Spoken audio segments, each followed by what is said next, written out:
Between 1968 and 1969, Northern California was terrorized by one of the most enigmatic serial killers in American history. His name, the Zodiac. Operating in the shadows, this elusive murderer taunted law enforcement, sent cryptic letters, and claimed at least 5 lives, although he hinted at more. Decades later, the Zodiac's true identity remains a mystery. Welcome to Quick Case HQ. Today, we'll unravel the chilling story of the Zodiac Killer, piece by piece.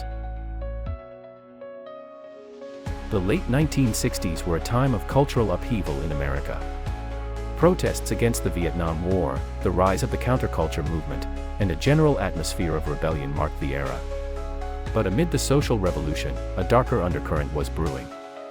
Violent crime was on the rise, and Northern California, known for its peaceful, picturesque landscapes, would soon become the hunting ground for a killer who seemed to thrive on chaos. The Zodiac story begins on a cold December night in 1968. David Faraday, 17, and Betty Lou Jensen, 16, were enjoying a typical date night, driving to a secluded spot on Lake Herman Road, just outside Vallejo. It was a popular lover's lane, known for its isolation, a perfect setting for young couples seeking privacy. But on this particular night, they were not alone. Shortly after 11 p.m., another car pulled up behind theirs. What seemed like a minor inconvenience, a stranger perhaps needing assistance, quickly turned into a nightmare. The driver of the second car stepped out, carrying a .22 caliber pistol. David Faraday and Betty Lou Jensen were ambushed. The killer ordered them out of the car, a tactic designed to assert control. Betty Lou attempted to flee but was shot multiple times in the back, collapsing just a few yards away. David was shot execution style at close range. The crime scene was a grim tableau, bullet casings scattered, the teens' bodies lifeless under the cold night sky. The killer vanished into the night, leaving behind little evidence and no clear motive. Local police were baffled. The crime appeared senseless, no robbery, no sexual assault, no known enemies. Why would someone murder 2 teenagers in cold blood? The investigation stalled, leaving the community gripped by fear and confusion. But the nightmare was far from over. 6 months later, on the night of July 4, 1969, Darlene Farron, 22, and Michael Mageau, 19, drove to Blue Rock Springs Park in Vallejo. Darlene, a vibrant young woman, was well known in the community, and Michael was her friend. As they sat in her car, talking and enjoying the warm summer night, a second vehicle approached. This time, the driver parked nearby, then drove off, only to return minutes later. It was clear, this was no coincidence. Without warning, the driver stepped out and shone a blinding flashlight into their car. Then, he opened fire. Michael was hit in the jaw, shoulder, and leg but managed to survive by playing dead. Darlene, tragically, was not so lucky. She succumbed to her wounds before help could arrive. Moments later, an anonymous call was made to the Vallejo Police Department. The caller calmly stated, "I want to report a double murder. I also killed those kids last year." It was the Zodiac, confessing his crimes in a chillingly casual manner. Police were now certain they were dealing with a serial killer. But who was he? What drove him to kill? And why did he choose his victims? These questions, frustratingly, remained unanswered. The only certainty was that the Zodiac was far from finished. His appetite for murder, and the twisted game he played with law enforcement, had only just begun. With 2 double homicides in just 6 months, Northern California's quiet towns had become hunting grounds for a killer who thrived on fear. But the Zodiac wouldn't be content with mere violence. He had a message, a code, and he was about to make himself known to the world. Just weeks after the Blue Rock Springs attack, the Zodiac Killer escalated his game. On August 1, 1969, the San Francisco Chronicle, the San Francisco Examiner, and the Vallejo Times-Herald each received nearly identical letters. Written in an ominous, blocky handwriting, these letters were unlike anything law enforcement had seen before. The killer was not only confessing to the murders but taunting the police, demanding his letters be published or he would strike again. The letters began with a chilling declaration: "Dear editor, this is the murderer of the 2 teenagers last Christmas at Lake Herman and the girl on the 4th of July near the golf course in Vallejo." He went on to describe details of the crimes that only the killer could have known, details that were never released to the public. But these letters contained more than just confessions. Each letter included a 1/3 segment of a 408-character cipher. The Zodiac claimed that when the 3 segments were combined and solved, they would reveal his identity. The demand was clear: publish the cipher on the front page of the newspapers, or he would go on a killing spree. Reluctantly, the newspapers complied. The ciphers were printed, and amateur codebreakers across the country began working feverishly to crack the code. Just 1 week later, Donald and Betty Harden, a schoolteacher couple from Salinas, California, succeeded. The solution to the cipher revealed a disturbing glimpse into the mind of the killer: "I like killing people because it is so much fun. It is more fun than killing wild game in the forest because man is the most dangerous animal of all." This message, full of grammatical errors and devoid of any remorse, cemented the Zodiac's image as a calculating yet deranged individual. But there was one major disappointment: the cipher contained no name. Despite his promise, the Zodiac's identity remained hidden. The decoded message only deepened the mystery and confirmed that this killer was playing a twisted game with the public and the police. By this point, the Zodiac was reveling in the attention. He sent a second round of letters, boasting about his exploits and mocking the police's inability to catch him. He signed these letters with a now infamous symbol, a crosshairs-like circle, a stark emblem of death. He even began to refer to himself as the Zodiac, a moniker that would become synonymous with terror. The Zodiac's letters became more sophisticated, more taunting. In one correspondence, he claimed responsibility for 37 murders, far more than the confirmed 5 victims. Whether this was a bluff or a horrifying truth remains a mystery. The letters weren't just about his crimes, they were also about control. The Zodiac threatened to attack school buses, to plant bombs, and to continue his killing spree unless his demands were met. His threats sent shockwaves through Northern California, putting communities on edge and pushing law enforcement into a frantic race to stop him. But it wasn't just the 408-character cipher that baffled investigators. In November 1969, the Zodiac sent another cipher, this time 340 characters long. This cipher, known as the Z340, would remain unsolved for over 50 years. Despite the best efforts of law enforcement, cryptographers, and even amateur sleuths, the Zodiac's code resisted all attempts at decryption, until December 2020, when an international team of codebreakers finally cracked it. The solution to the Z340 cipher revealed more of the Zodiac's twisted psyche. He wrote, "I hope you are having lots of fun in trying to catch me. I am not afraid of the gas chamber because it will send me to paradise all the sooner."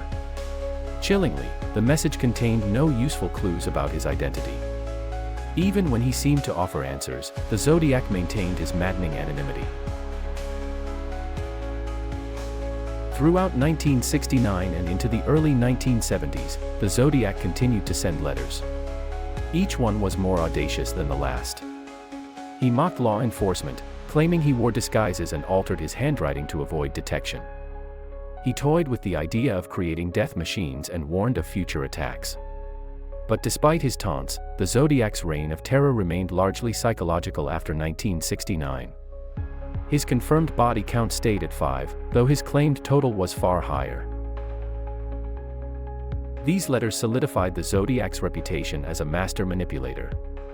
He thrived on the fear and frustration he caused, turning his crimes into a sick game where he always held the upper hand. The Zodiac's letters and ciphers remain some of the most infamous communications in criminal history. They are chilling reminders of a killer who not only evaded capture but also controlled the narrative. He was a predator in the shadows, feeding off the fear he instilled in an entire region. But as his correspondence escalated, so did the pressure on law enforcement to bring him to justice. September 27, 1969, was an unremarkable autumn day in Napa County, California. The serene beauty of Lake Berryessa, a popular spot for boating and picnicking, made it a favorite destination for outdoor enthusiasts. That afternoon, college students Brian Hartnell and Cecilia Shepard decided to spend a peaceful day by the water, completely unaware that their lives were about to intersect with one of the most infamous serial killers in American history. Just as they were settling into the tranquility of the afternoon, a man emerged from the woods. He was wearing a dark, hooded outfit, and his face was obscured by a mask resembling an executioner's hood. On his chest was the Zodiac signature cross-circle symbol, stark and unmistakable. In his hands, he carried a gun and a large knife, tools of terror. The hooded man approached them with calm authority. He claimed to be an escaped convict from Deer Lodge Prison in Montana, and he needed money and a getaway car to flee to Mexico. But this was no ordinary robbery. After forcing Cecilia to tie Brian's hands, the men methodically secured both of them, ensuring they were helpless. Then, without warning, the encounter turned deadly. The men drew his knife and began a brutal attack. Cecilia was stabbed 10 times, and Brian was stabbed 6 times. The killer worked with a cold precision, leaving no room for resistance. After the attack, the assailant calmly walked away, leaving the couple for dead. Before he disappeared into the woods, he left a chilling message on Brian's car door. It listed the dates of his previous crimes and signed off with the cross-circle symbol, a brazen claim of responsibility left in plain sight. But this time, the Zodiac's plan didn't go as smoothly as he had hoped. Brian Hartnell, despite his severe injuries, managed to crawl to the road and signal for help. A passing fisherman spotted him and called for emergency services. Cecilia, gravely injured but still alive, was rushed to the hospital. Tragically, she succumbed to her injuries 2 days later. Brian, however, survived and provided law enforcement with a detailed account of the horrifying attack. Brian's testimony gave the police their most detailed description yet of the Zodiac's appearance and methods. For the first time, they had a clear image of the killer's strange costume, his methodical approach, and his willingness to inflict terror in broad daylight. The Zodiac wasn't just a killer, he was a master of psychological warfare, using fear as a weapon as much as his gun and knife. Detectives were now under immense pressure. The Zodiac had struck 3 times in less than a year, each attack more brazen than the last. His ability to vanish without a trace after each crime left the police frustrated and the public terrified. Lake Berryessa confirmed what they feared most: this killer was not bound by a single pattern. He could strike anywhere, at any time, and in increasingly unpredictable ways. Just hours after the attack at Lake Berryessa, the Zodiac made another move to assert his dominance. He called the Napa County Police Department, confessing to the crime in his usual calm and detached manner. He provided precise details about the attack and even directed officers to the scene. Once again, he was taunting law enforcement, showing that he was always one step ahead. The Lake Berryessa attack marked a pivotal moment in the Zodiac's campaign of terror. His methods were evolving, his crimes becoming more theatrical, almost ritualistic. Yet, even as the police gathered more evidence, the Zodiac's identity remained as elusive as ever. With every new attack, he solidified his legacy as one of the most calculating and fearsome killers in history. To this day, the events of September 27, 1969, continue to haunt those who visit Lake Berryessa. The peaceful setting contrasts sharply with the horror that unfolded there, a chilling reminder of a day when evil crept out of the shadows. But the Zodiac wasn't finished. His reign of terror was far from over, and his next move would be even more shocking. On the night of October 11, 1969, the Zodiac Killer struck again.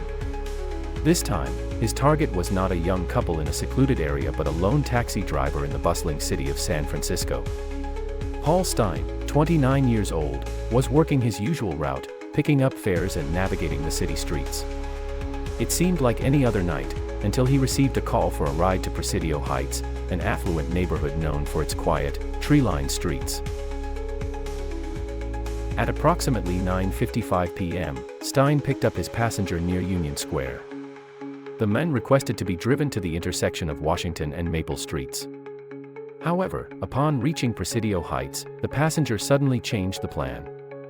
Moments later, the quiet cab ride turned into a deadly ambush. The men pulled out a 9mm pistol and shot Paul Stein once in the head, killing him instantly. Unlike his previous crimes, the Zodiac's actions that night were methodical and brazen. After killing Stein, he reached over and carefully wiped down various surfaces in the cab to remove any fingerprints. Then, in a macabre twist, he leaned forward and tore off a piece of Stein's blood-soaked shirt, a gruesome trophy that he would later send to the police as proof of his involvement. But this time, the Zodiac was not as invisible as he had been before. Unbeknownst to him, 3 teenagers in a nearby house witnessed the entire event from their second-story window. They saw the killer exit the cab and walk away calmly, almost leisurely, disappearing into the night. The teens quickly called the police, providing a detailed description of the suspect, a white male, approximately 5 feet 8 inches to 5 feet 10 inches, with a heavy build, wearing glasses and dark clothing. Responding to the call, police officers Donald Falk and Eric Zelms arrived in the area within minutes. As they patrolled the quiet streets of Presidio Heights, they spotted a man walking on Jackson Street, just blocks from the crime scene. He matched the suspect description provided by the teenagers, a white male, stocky build, and dark clothing. The officers slowed their patrol car and briefly questioned him. But in a critical miscommunication, they had been mistakenly told to look for a black suspect. Believing this man was unrelated to the crime, they let him go. This brief encounter would haunt the investigation for years. Many believe these officers had come face to face with the Zodiac Killer, only to let him slip through their grasp. Following the murder, the teenagers who had witnessed the crime worked with police to produce the now iconic Zodiac composite sketch. The image showed a man with a round face, dark-rimmed glasses, and a short haircut. The sketch was distributed widely, appearing in newspapers and on television, sparking a citywide manhunt. Despite the urgency, the Zodiac remained elusive. Investigators scoured Presidio Heights, hoping to find any trace of him, footprints, fingerprints, or discarded evidence, but came up empty-handed. The Zodiac had once again vanished without a trace.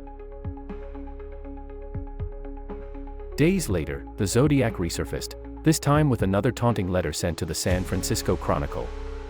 In his message, he claimed credit for the Stein murder and included a gruesome souvenir, a piece of the cab driver's shirt.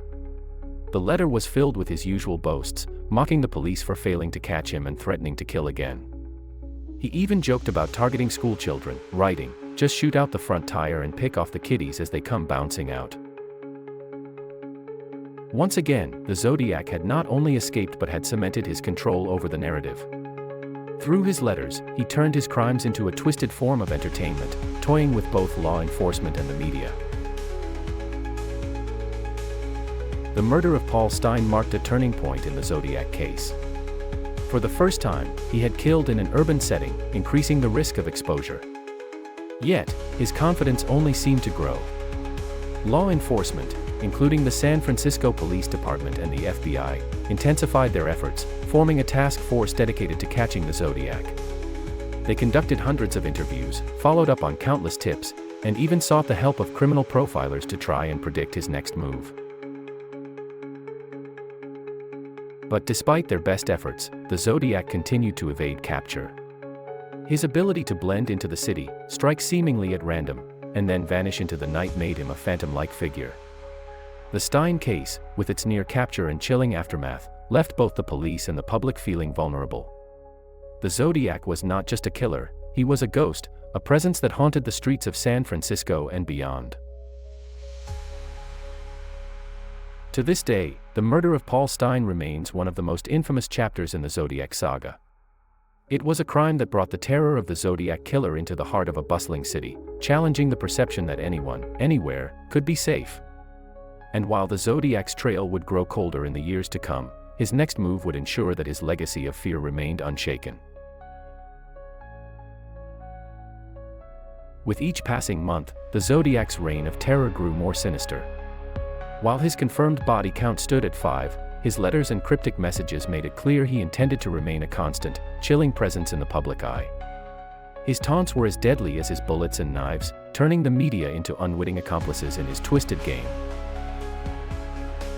The Zodiac's first major interaction with the media came in August 1969, with his initial letters to 3 Bay Area newspapers. He demanded they publish his ciphers on their front pages, threatening mass violence if they refused. The media complied, fearing the potential loss of innocent lives. This gave the Zodiac exactly what he wanted: widespread attention and a platform to instill fear across Northern California. Over the next year, the Zodiac continued to flood the media with letters, each more provocative than the last. In these communications, he referred to himself as the Zodiac, solidifying his terrifying brand. He mocked law enforcement, claimed additional victims, and taunted his pursuers with cryptic clues. In one letter, he boasted about a hidden bomb, threatening to blow up a school bus full of children. His words were calculated, designed to amplify fear and keep his story alive in the headlines. "This is the Zodiac speaking," he wrote, as if to remind the world that he was in control. His tone was confident, his messages laced with an unsettling mixture of arrogance and glee. He played cat and mouse with the police, offering just enough detail to tantalize investigators but never enough to reveal his identity. In October 1970, the Zodiac sent one of his most infamous pieces of correspondence, a Halloween card addressed to Chronicle reporter Paul Avery. Decorated with disturbing images of skeletons and dripping blood, the card carried an ominous message: "Peekaboo, you're doomed." This letter marked a chilling escalation, as the Zodiac appeared to single out Avery, suggesting he could be a target. The card sent shockwaves through the newsroom and added another layer of personal menace to the case. But Avery, known for his dogged reporting, refused to back down. Instead, he delved deeper into the Zodiac's crimes, even uncovering potential links between the Zodiac and other unsolved cases, such as the 1966 murder of Sherry Jo Bates in Riverside, California. The Zodiac's relationship with the media was symbiotic. He fed them stories, and they amplified his message. Each new letter or cipher was front-page news, further cementing his status as a larger-than-life figure. But this also played into the killer's hands. By keeping the public and law enforcement in a constant state of anxiety, the Zodiac ensured his place in the national consciousness. His letters weren't just taunts, they were psychological warfare. By threatening random acts of violence, he made everyone a potential target. He claimed that he enjoyed the terror he caused, comparing his killings to hunting the most dangerous animal of all, man. His cryptic nature wasn't limited to his letters. In November 1969, the Zodiac sent another cipher, the infamous Z340. Unlike his previous cipher, the Z340 proved far more complex and remained unsolved for over 50 years. It wasn't until December 2020 that a trio of codebreakers finally cracked it. The message revealed more of the Zodiac's dark humor and his sense of superiority. "I hope you are having lots of fun in trying to catch me. I am not afraid of the gas chamber because it will send me to paradise all the sooner." This breakthrough provided no clues to his identity, but it reaffirmed the Zodiac's mastery of manipulation. Even in his coded messages, he revealed just enough to keep the mystery alive, but never enough to bring investigators closer to his true identity. The Zodiac's calculated use of the media wasn't just about fame, it was about control. By feeding information to the press, he controlled the narrative, dictating how his story was told and keeping himself at the center of public discourse. For law enforcement, this posed a significant challenge. Every time the Zodiac communicated, it became a race to decipher his messages, assess his threats, and reassure a terrified public. Despite the best efforts of police and journalists, the Zodiac thrived in the space between fear and frustration. His letters highlighted the flaws in law enforcement, pointing out their inability to stop him. He delighted in their failures, repeatedly reminding them that he was always a step ahead. By the end of 1971, the letters began to taper off, but the damage was done.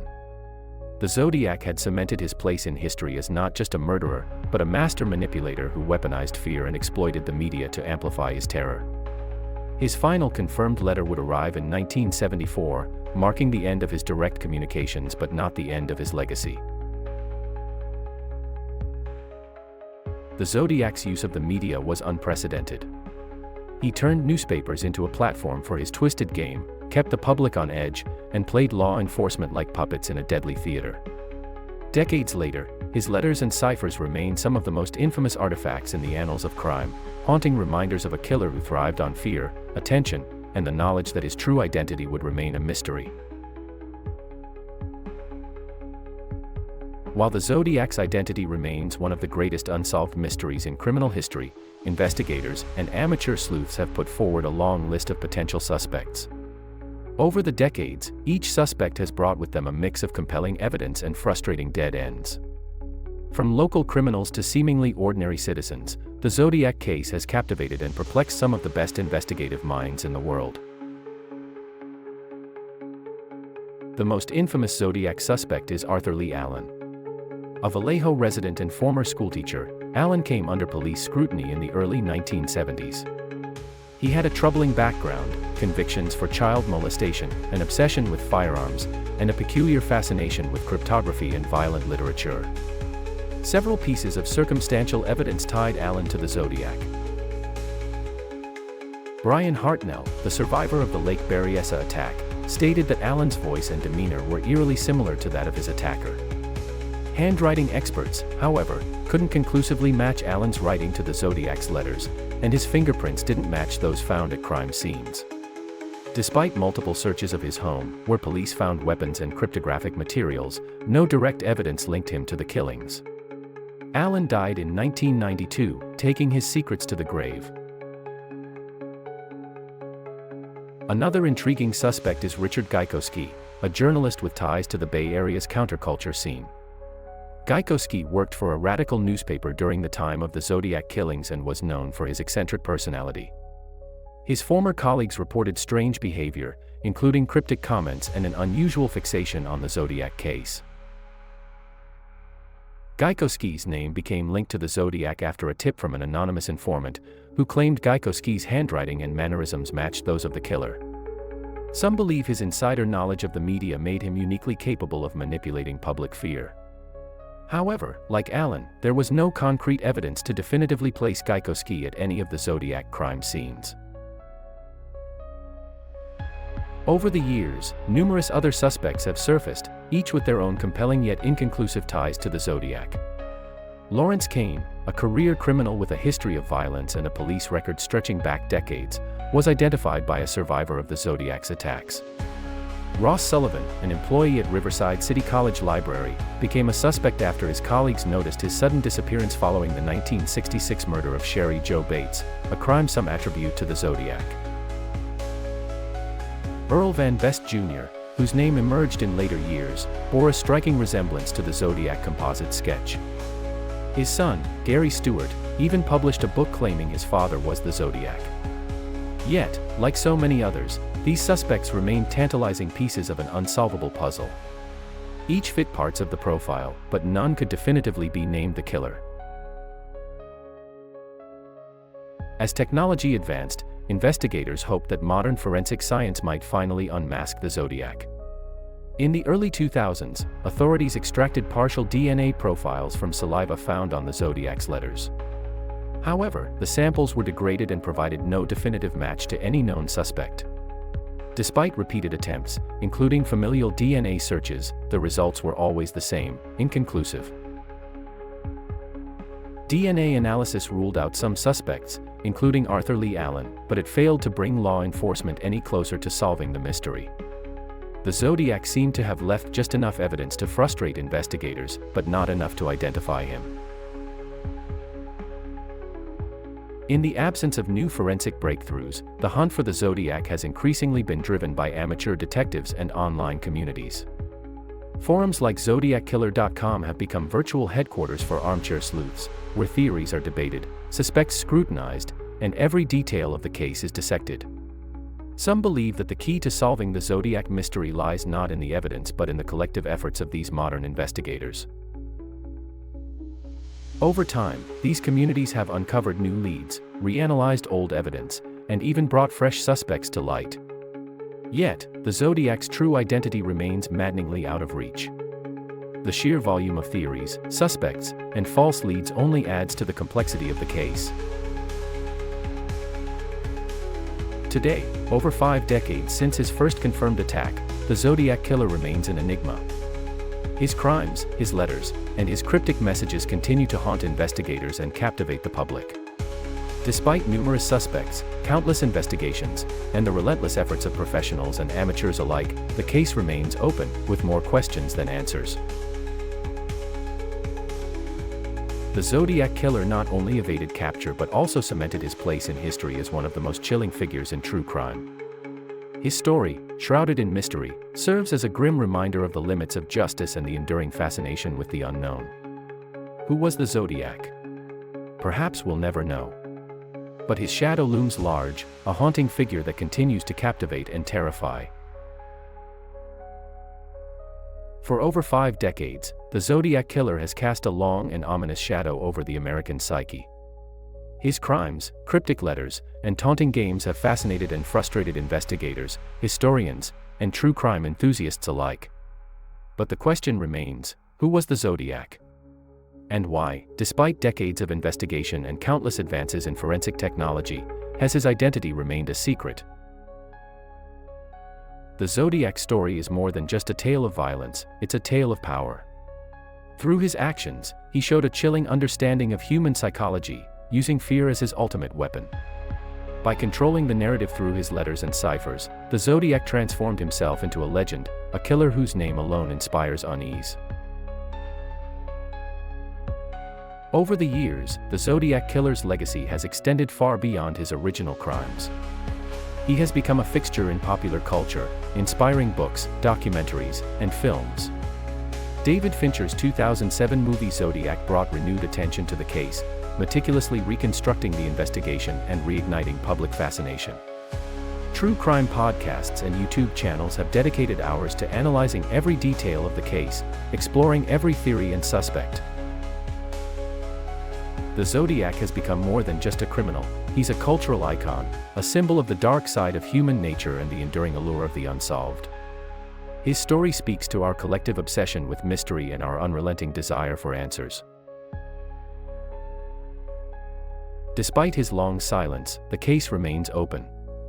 Advances in forensic science, particularly DNA analysis, have brought new hope to investigators. In recent years, breakthroughs in cases like the Golden State Killer have shown that even the most elusive criminals can eventually be unmasked. But will the same happen for the Zodiac?